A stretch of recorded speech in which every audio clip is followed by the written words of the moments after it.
जय श्री गणेश दोस्तों। हमारी आज की कहानी है दवाब। कहानी अच्छी लगे तो प्लीज चैनल को सब्सक्राइब कर लीजिएगा। अब शुरू करते हैं कहानी। मुझे ना सुनना पसंद नहीं है, और मुझे भी। जितने जोर से राजीव ने कहा, उससे दुगने जोर से रिया चिल्लाई। राजीव की माँ ने जब रिया की यह हरकत देखी तो गुस्से से आग बबूला हो गई। तुरंत रिया की माँ को फोन मिलाया। आपने अपनी बेटी को क्या सिखाया है? अपने पति को ना कहे और सबकी बराबरी करे। मेरी जिंदगी की सबसे बड़ी गलती है आपकी बेटी को बहू बनाना। हो सके तो आकर अपनी बेटी को ले जाइए। आपकी बेटी में तमीज नहीं है। जब तमीज सीख ले तो भेज दीजिएगा। रिया की माँ ने शांत और प्यार भरे शब्दों में जवाब दिया।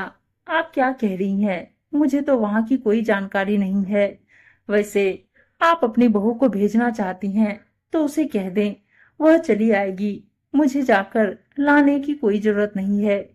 इतनी होशियार तो है मेरी बेटी कि अकेले कहीं आ जा सके। रिया की माँ की बातों ने राजीव की माँ का गुस्सा और बढ़ा दिया। माँ के ही इतने शान है तो बेटी के क्या कहने। और फोन काट दिया।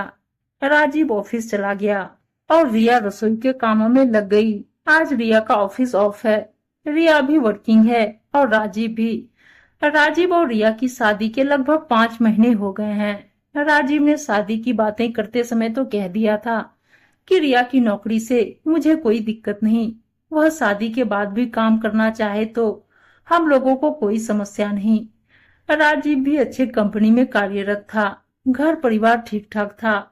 राजीव के बड़े भाई की शादी हो चुकी थी और वो काम के सिलसिले में परिवार सहित दूसरे शहर में रहते थे।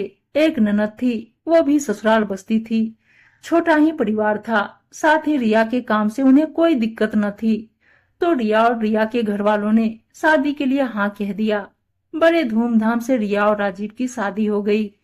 राजीव और रिया शुरुआती महीनों में बहुत खुश थे, पर कुछ दिनों बाद राजीव रिया की नौकरी छुड़ाने के सपने बुनने लगा। शुरुआत प्यार से किया। रिया सब मेरा मजाक उड़ाते हैं, पत्नी कमाती है, जबकि मेरे सभी दोस्तों की बीवियां जब दोस्त ऑफिस से घर जाते हैं तो सज धज कर उसका इंतजार करती। ओह राजीव, मैं भी तो जिस दिन मेरी छुट्टी रहती बेसब्री से आपका इंतजार करती हूँ। और दिन भर ही तो हम ऑफिस में रहते हैं। तुम नहीं समझती हो रिया, मैं नहीं चाहता कि तुम इतनी मेहनत करो। तुम बहुत नाजुक हो और ऑफिस का प्रेशर। जानती हो, मुझे लगता है क्या मैं तुम्हारी जरूरतें पूरा नहीं कर सकता जो तुम बाहर काम करती हो। राजीव रिया पर काम छोड़ने के लिए हर तरह से दबाव बनाने लगा। देखिए जी, आप जानते ही हैं कि मेरा अतिरिक्त खर्चा कुछ भी नहीं है जो आपकी या मेरी कमाई से पूरा नहीं होगा। पर मैंने आज काम करना शुरू नहीं किया है। मेरे माता पिता ने मुझे पढ़ाया तो मैं काम कर रही हूँ। साथ ही आपने तो शादी के पहले कहा ही था कि शादी के बाद भी तुम्हारे काम करते रहने से मुझे कोई ऐतराज नहीं। गुस्से में आ जाता था राजीव, फिर भी खुद को संभालते हुए कहता, तुम्हें देखकर तुम्हें खोना नहीं चाहता था, इसलिए कहा। और मुझे अपने प्यार पर यकीन था कि मैं तुम्हें नौकरी छोड़ने के लिए मना लूंगा। देखो राजीव, किसी से जबरदस्ती अपनी बातें मनवाना बिना दूसरों की भावना समझे, इसे प्यार नहीं कहते हैं। और आप रोज रात इस टॉपिक को लेकर ना बैठे। मैं काम करते रहूंगी, अपने स्वाभिमान के लिए, अपने माता पिता के लिए, साथ ही अपने आत्मसम्मान के लिए। राजीव और रिया में रोज इस बात की चिकचिक होने लगी। राजीव कभी नाश्ता छोड़ चला जाता, कभी रात देर से आता। रिया से बातें भी कम करता।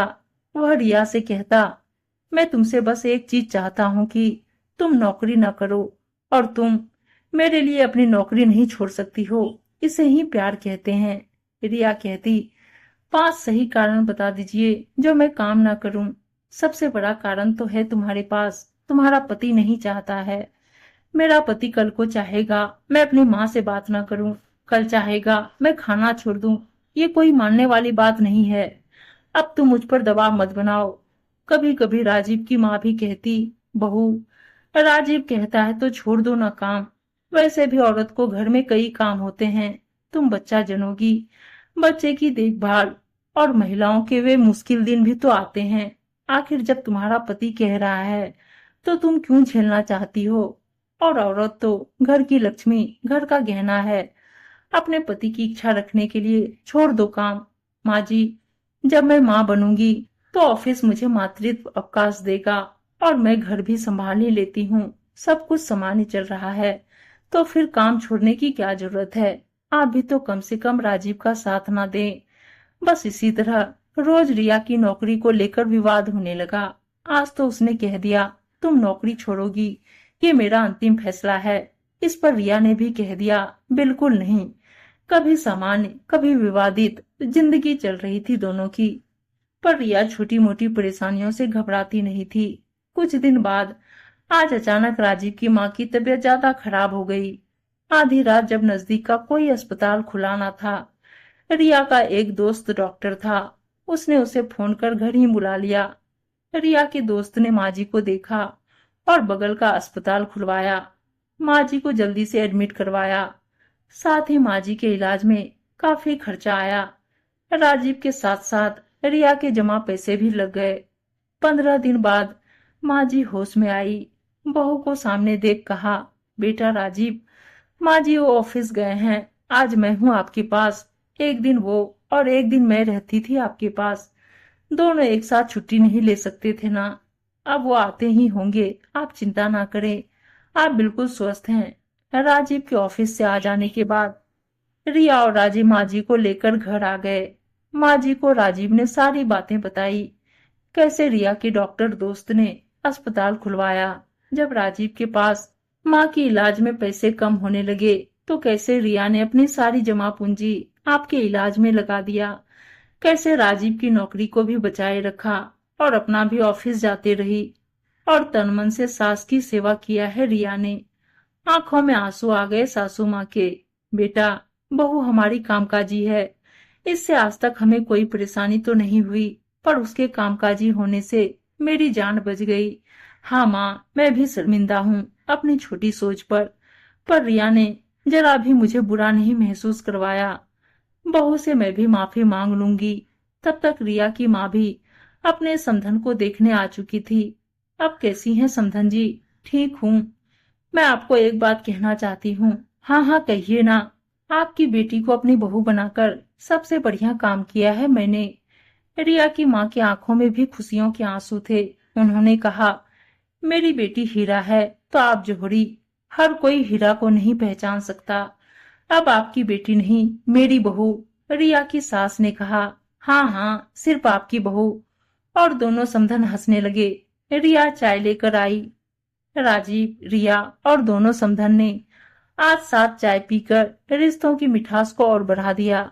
उम्मीद है दोस्तों कहानी अच्छी लगी होगी और अच्छी अच्छी कहानियां सुनने के लिए चैनल को सब्सक्राइब और वीडियो को लाइक शेयर जरूर कर दीजिएगा। धन्यवाद दोस्तों।